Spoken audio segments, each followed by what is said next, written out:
El escultor Francisco Isidro Miguel Evaristo Barón Molina nació en Madrid durante las populares fiestas de San Isidro el día 15 de mayo de 1931.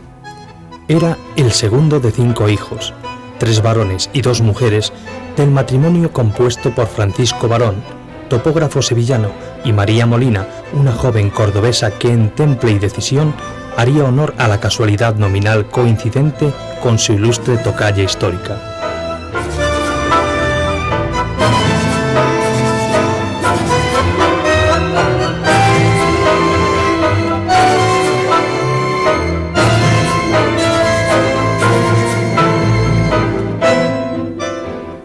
El escultor dice que desde los primeros años de su vida, desde los que es capaz de recordar alguna vivencia, estas son siempre de orden, de forma y color. Sus momentos remotos más felices los asocia en soledad con cajas de lápices y pinturas para emborronar sus primeros cuadernos.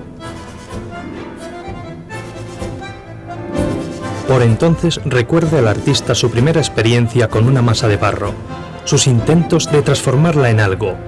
Al secarse un charco en unas obras, encuentra un montón de pasta arcillosa, greda que le despierta su instinto de manipulación. Muchos años más tarde, al final de los 70, aquella experiencia infantil la resumiría el escultor en unos versos. Un niño de 9 años contempla el cielo en un charco, y cuando el sol se bebe su agua comprende que solo es barro. Con sus manos asombradas recoge el barro del suelo y al darle forma descubre el universo en sus dedos. Al finalizar el bachillerato, Francisco Barón plantea a su familia la decisión de escoger una dedicación artística frente a la posibilidad de realizar otra licenciatura. Sus días transcurren entre la rebeldía y el deseo de afirmación, pero al fin optará por ser libre, aunque el precio fuera la angustia de la consecuente soledad.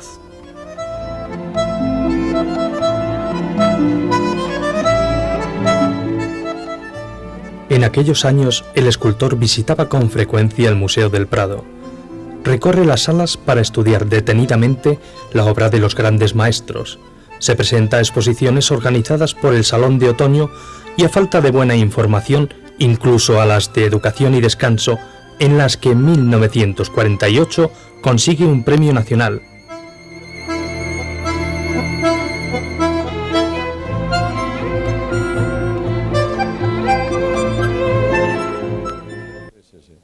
Sí, yo empecé directamente a interesarme por el dibujo, claro, como es lógico, y el modelado, y la pintura al mismo tiempo, todo lo hacía. Y claro, pues me fascinaba contemplar la naturaleza y tratar de adaptarme un poco a lo que tenía delante, ¿no? En principio pues era el estudio de las imágenes que tenía. Entonces todavía pues no investigaba, todavía no inventaba. Entonces realmente lo que hacía era ponerme delante de un modelo, me componía un bodegón, me ponía delante de mi madre, hacía un retrato, hacía paisajes, en fin, me iba acercando a la realidad poco a poco, iba tomando conciencia poco a poco del lenguaje, ¿no? Y bueno, pues con el tiempo pues esto se ha ido transformando en un mundo de imágenes a través del cual me expreso. Creo que es un lenguaje propio. Por lógica, al cabo de los años, cualquier camino que emprendas acaba por ser un lenguaje propio, ¿no? Por muchas influencias que tengas, las superas, benditas influencias por otra parte, porque todos somos hijos de nuestros antepasados, de nuestros familiares. Alguien decía que somos como enanos cabalgando a las espaldas de nuestros antepasados, que eran gigantes, y claro, vemos más allá, porque estamos un poco más altos, pero porque estamos subidos en sus espaldas. Bueno, esta anécdota la escuché una vez y me parece una imagen perfecta, ¿no?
En 1957 consigue una beca, avalada por su buen expediente académico, para trasladarse a Londres.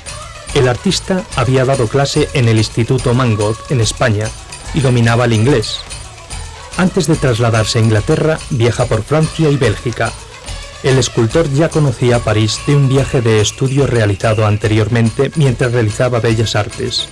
En Inglaterra establece contacto con el escultor Henry Moore, un hombre accesible y cordial que se muestra receptivo ante el joven español.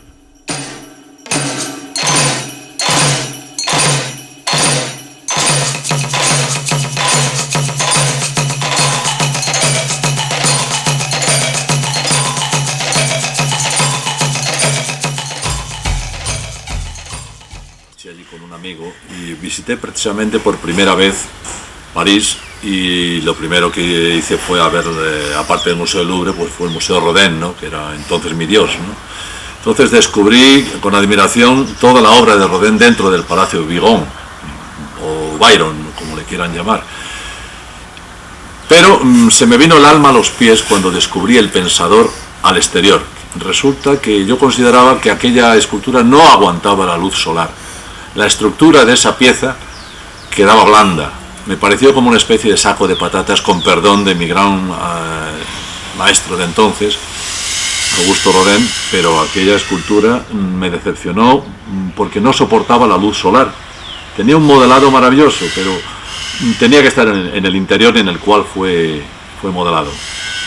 Tenía un concepto del modelado del que yo participaba entonces, que era un modelado lumínico, un modelado pictórico, se puede decir, superficial, en el cual yo pensaba, más que en el espacio y en el volumen, pensaba en la vibración sanguínea de la superficie de la sangre, en la sensibilidad de la superficie.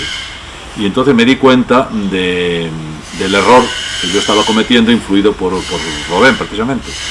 Y a partir de entonces empecé a pensar más profundamente en el mundo estructural, en el mundo que da forma realmente, mejor dicho, en el mundo que hay detrás de la superficie. Lo que vemos es el resultado de una serie de fenómenos que ocurren en el interior. Lo que vemos no es más que un resultado. Lo importante es el interior. Lo otro es un reflejo del interior. ¿Entiendes? Entonces yo empecé a evolucionar a partir de ese momento hacia un mundo más de investigación, sobre todo de las estructuras de la materia, y entonces fui derivando un poco hacia los conceptos racionalistas, concretamente de la Bauhaus, por ejemplo. Me interesé hasta el punto de que la primera ocasión que tuve, pues solicité una beca para trasladarme al mundo anglosajón, donde pasé una buena temporada de mi vida, 2 años casi, estudiando en la Universidad de Yale, pues bajo la influencia de Max Bill y de Joseph Albers, que eran procedentes de la Bauhaus.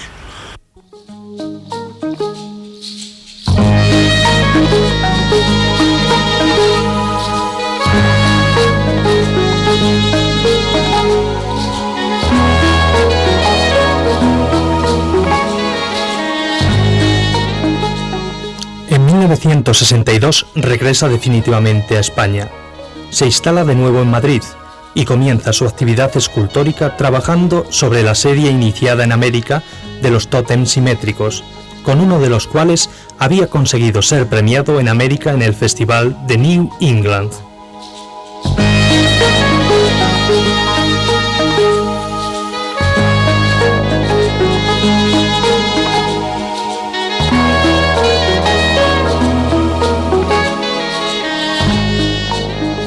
La idea de germinación está frecuentemente simbolizada en la escultura de Francisco Varón. Este concepto brota de lo más sincero de él, como plenamente asumido. Cualquiera que conozca las prácticas naturistas y macrobióticas como principio de subsistencia que durante años ha observado este artista, comprenderá perfectamente la causalidad de la relación entre estas esculturas y la idea de germinación. Hay que tener en cuenta que la escultura para Paco Varón es algo siempre abierto y que evoluciona paralelamente a su propia vida.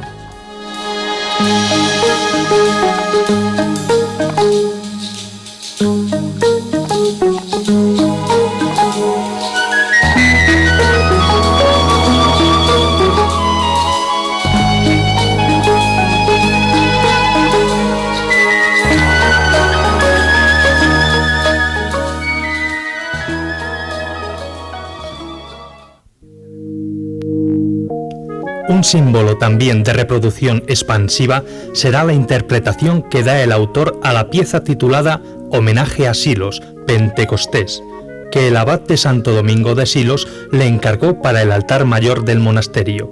Varón, en esta obra, articulaba en árbol con forma orgánica ascensional las lenguas de fuego ascendentes como símbolo del milagro obrado por el Espíritu Santo. El conjunto, por su extremada novedad, fue rechazado por el monje encargante.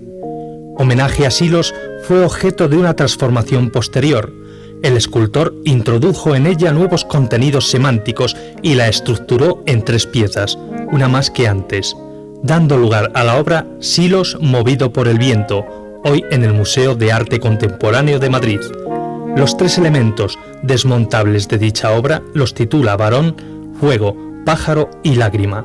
El fuego como represión que intenta abrasar al pájaro de la libertad, que se salva protegido por una lágrima del espacio.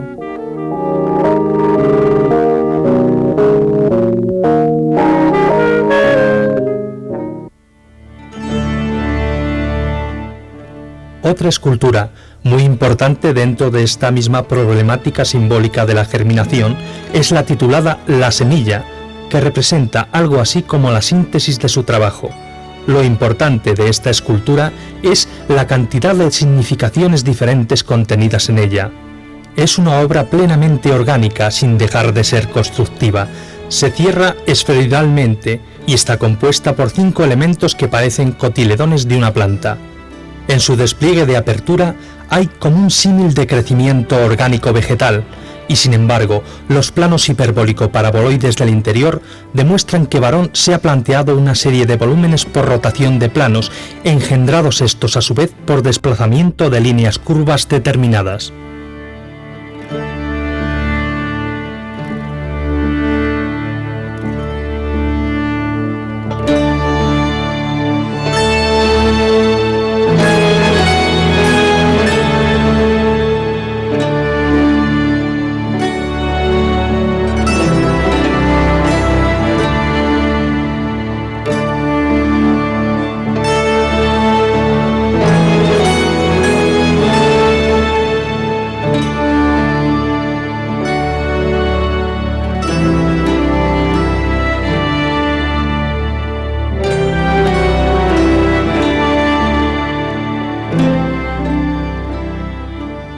Varón observa la forma de actuar la naturaleza, los fenómenos y los materiales empleados por ella, y lo hace con un cuidado amoroso, con una profundidad casi religiosa. Todo esto lo relaciona entre sí, dándolo un sentido humano.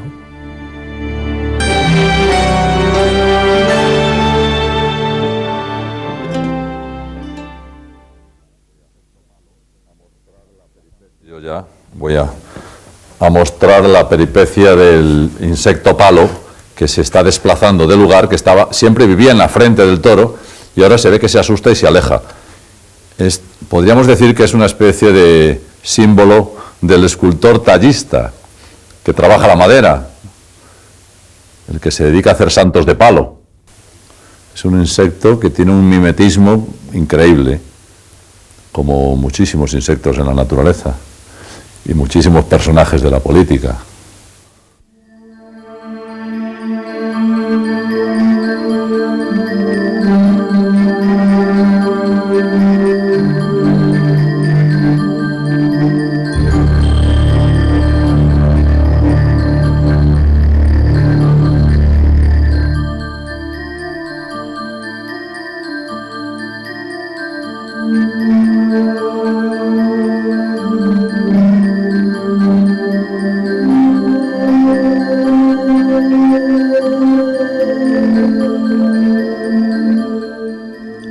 Lo móvil y lo dinámico de Francisco Varón, al igual que sucedía en la obra de A. Ferran, puede parecer a veces excesivamente lúdico en la superficie, pero tiene sin embargo una carga de dramatismo en el fondo. La muerte en lo profundo, la vida como juego en lo externo. Varón dice que llegó a lo articulado y móvil de una forma progresiva. El espacio fue penetrando lentamente en su obra, extinguiendo y separando los elementos entre sí. Como dice, sus obras fueron primero sólidas y macizas y luego se fueron abriendo, complicándose en elementos que tienen una individualidad propia, una autonomía por sí, una completa e individual personalidad escultórica, pero que a la vez pueden integrar un todo armónico, una coherencia de orden superior.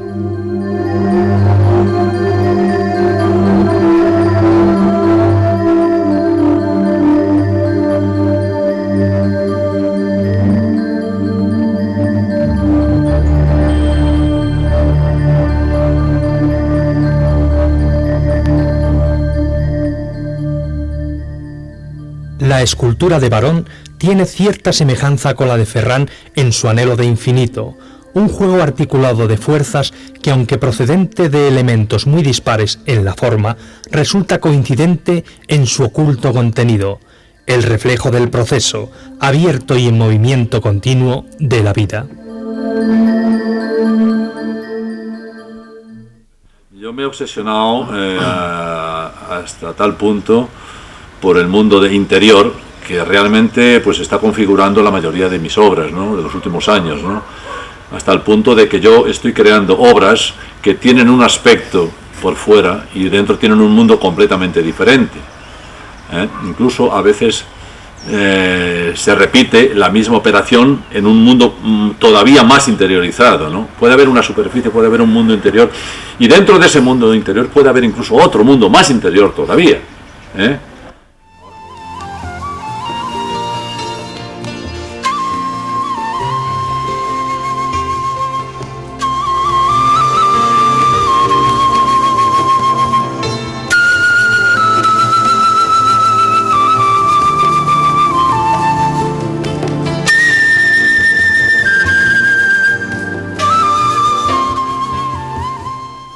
que siempre he tenido una actitud ante el arte más bien intuitiva, más bien impulsiva.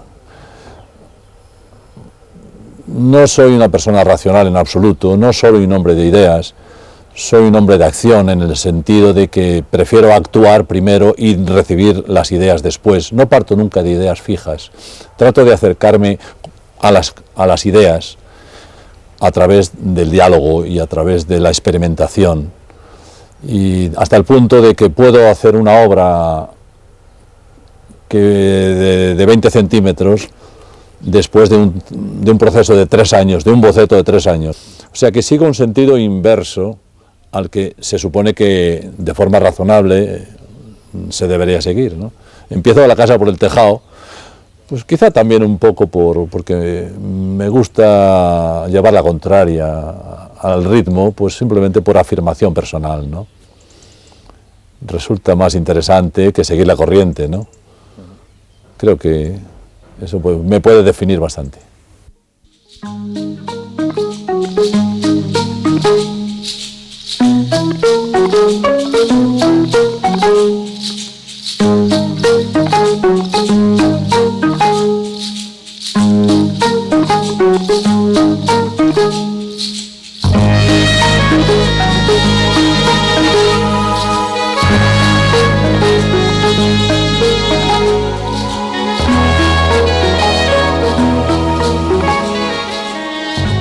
Todo esto nos lleva a la consideración de la aventura de Francisco Varón como un continuo y extralimitado grado de dilapidación de energías, una absoluta dispersión de facultades propias que sólo cristaliza en una abundante e importante obra por la magnitud de su fuerza creadora, la que según José Hierro corresponde a la de un artista inquietante, fértil en inversiones renovadoras, caudaloso y lleno de poder.